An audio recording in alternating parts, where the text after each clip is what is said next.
ओम नमो अरिहंताय नमः।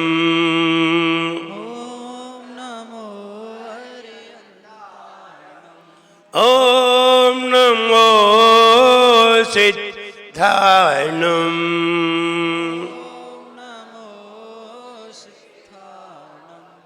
ओम नमो आर्याय नमः। ओम नमो वच्छायाय नमः। ओम नमो लोय सव्वताऊ नमः। जोड़े कजारा श्री आदिनाथ भगवान की, एक कजारा श्री नेमिनाथ भगवान की, एक कजारा श्री महावीर भगवान की, परम पूज्याचार्य गुरुवर श्री विराग सागरजी गुरुदेव की, अहिंसामयी जैन धर्म की, परम पूज्य 108 उच्चाचार्य विनम्र सागर जी महामंदिराज की, आचार्य संघ की।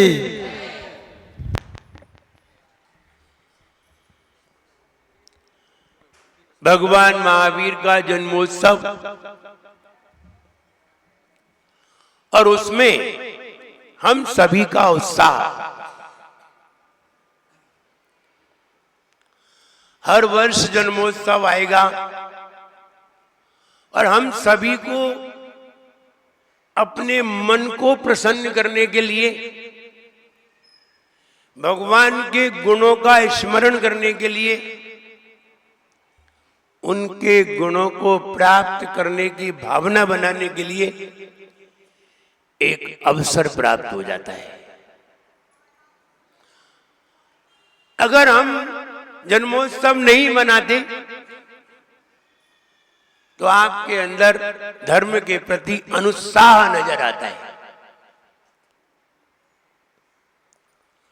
और अगर उसे बड़े अच्छे ढंग से आनंदित होकर के बहुत अच्छी प्रभावना के साथ लोग उसकी प्रशंसा करें, लोग उसे स्मरण रखें, लोग उसे बार बार याद करें, लोग उसका उदाहरण कई जगह दें,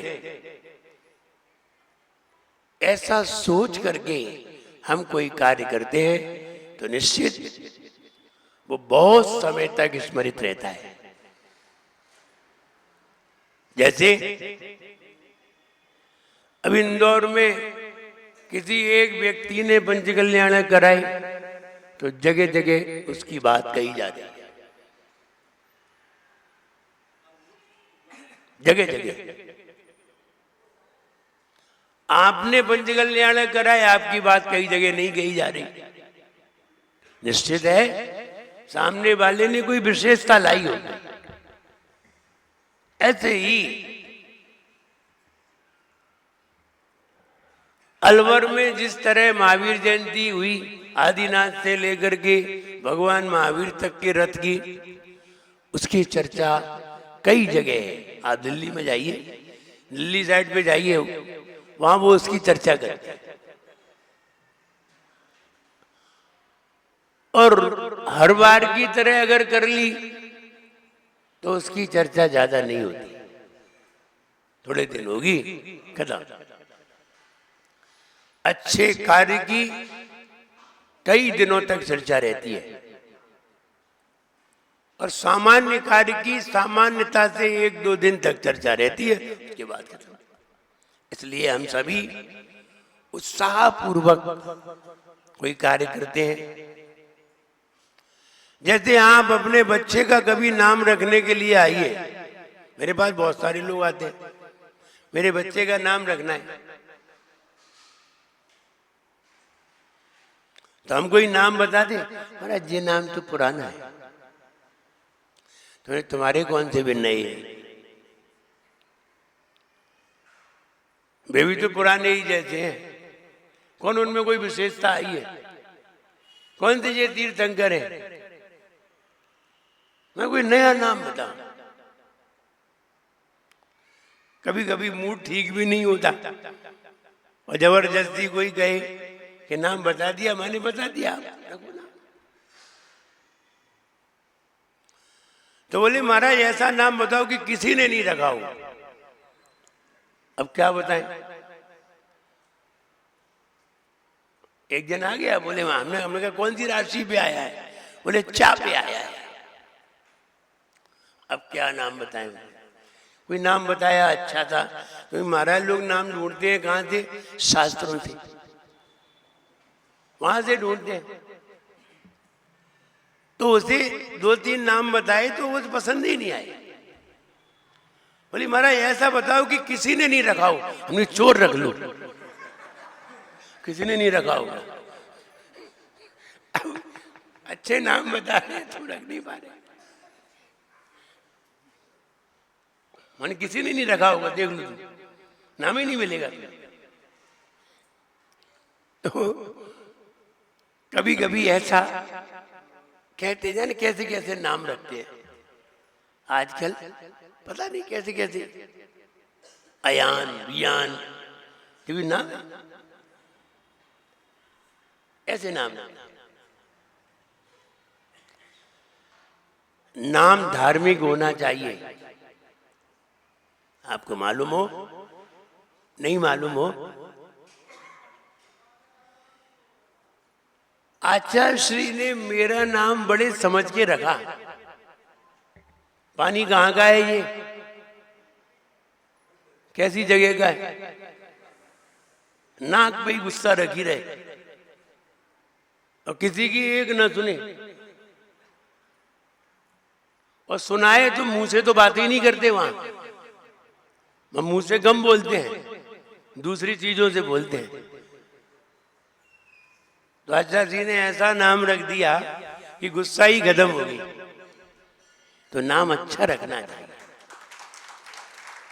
प्रशंसनीय नाम रखना चाहिए, और नाम भी ऐसा रखना, कई लोग कहें कि सार्थक हो जाए। इसलिए भगवान महावीर का जन्मोत्सव और हम उसका उत्सव इतने अच्छे ढंग से करें कि लोगों को कई दिनों तक याद रहे। इसके लिए तो आदमी कितना खर्च करता है। किसी के बच्चे की शादी हो, करोड़ों खर्च कर देता है। काहे के लिए? काहे के लिए? लोग के हाँ बहुत अच्छी शादी है, बस इसी के लिए तो करता है। कोई किस तरीके से करता है, कोई किस तरीके से करता है। करते इसीलिए हैं कि लोग इसे स्मरण रखें, और कोई कारण नहीं। एक व्यक्ति ने एक मकान बनवाया, लगभग 5 करोड़ रुपए का मकान बनवाया। उसकी पुताई करने में, पुटीन करने में उसके लगभग 25 लाख रुपए खर्च हुए, सिर्फ पुटीन करने में। और जो भी पेंट हो, डेकोरेशन। हमने उनसे पूछा, हमने कहा आप ये बताइए, आपने 25 लाख रुपए खर्च किए हैं, ये तुम्हारी पुताई कितने दिन चलेगी? 10 साल? बोले नहीं। तो बोले ज्यादा से ज्यादा 5 साल, ज्यादा से ज्यादा। एक साल में तुमने कितने खर्च हुए? 5 लाख। एक दिन में कितने खर्च हुए? 5 लाख अगर एक साल में खर्च हुए तो एक दिन में कितने हुए? 15,000 रुपए। अब आप विचार करिए, ये तुमने किसके लिए खर्च किए? कि लोग देखें और देख करके इसकी क्या करें? प्रशंसा करें। और ये तो बताओ, मोहल्ले में 200 लोग हैं और उनने एक बार देख लिया, दोबारा देखेंगे नहीं। 200 लोगों को दिखाने के लिए तुमने 15,000 रुपए पर डे, 1500 रुपए पर डे खर्च किए हैं, और 200 लोगों ने देखा नहीं, एक बार देख लिया, उनने कुछ प्रशंसा नहीं की, तो बताओ तुमने 25 लाख रुपए खर्च किए मात्र दिखाने के लिए। कोई बाहर से तो रहोगे नहीं उसमें, सिर्फ दिखाने के लिए। और अगर वे 200 लोगों को फिर तुम बुलाओगे, मकान का नांगल करोगे, उन्हें खिलाओगे और तब भी वे तुम्हारी प्रशंसा करें, ये जरूरी नहीं है।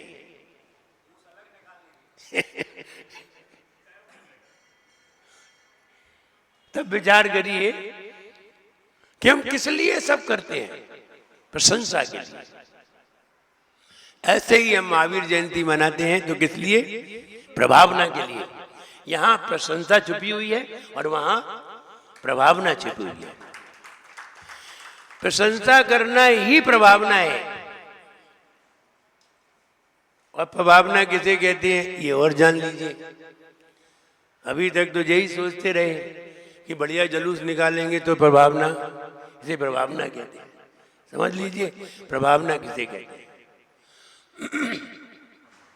बहुत सारे लोगों को प्रभावना की परिभाषा नहीं मालूम और प्रभावना जरूर कहते हैं।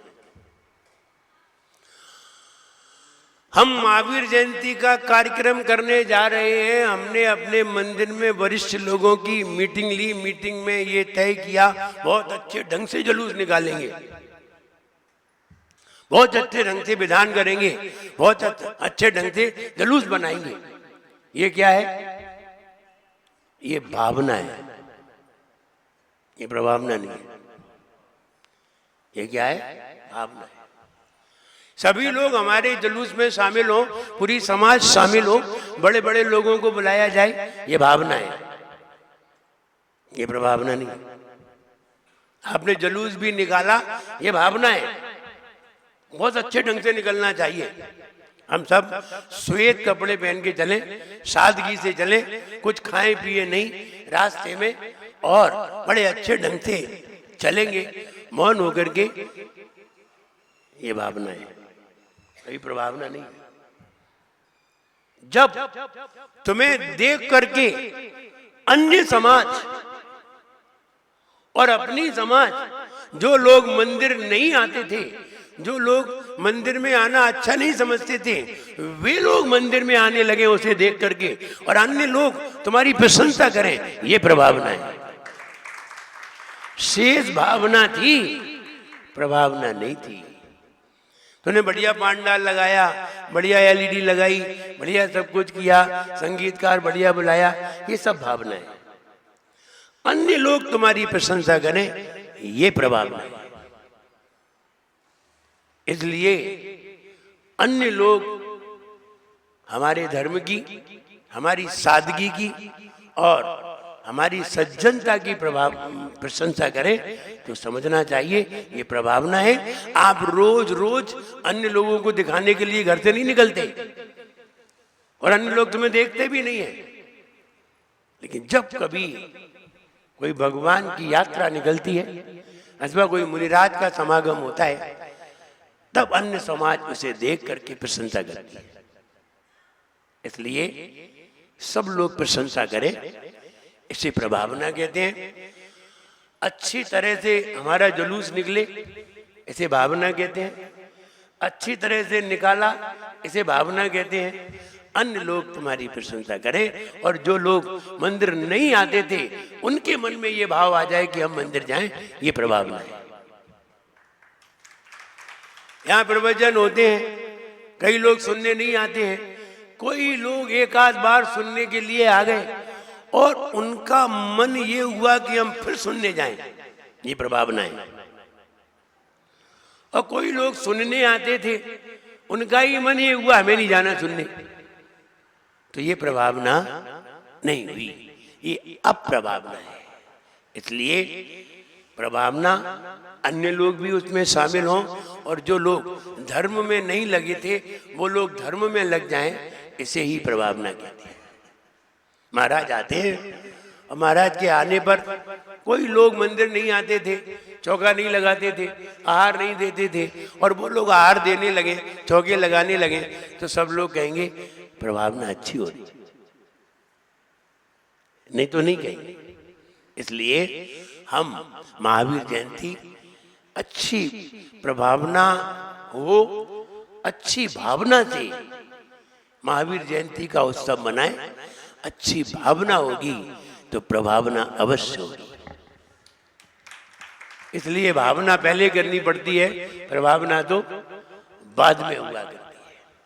और इतना सब कुछ ताम झाम करते हैं, ये सब इसीलिए करते हैं कि प्रभाव ना हो, और कोई कारण नहीं है। इसलिए हम सभी उसमें शामिल हों, सबको आमंत्रित किया जाए, बड़े बड़े लोग हों उनको भी आमंत्रित किया जाए, जिससे कि धर्म की प्रभावना बढ़ती है और बढ़ाना चाहिए। आइए महावीर अष्टक का चौथा चरण पढ़ते हैं।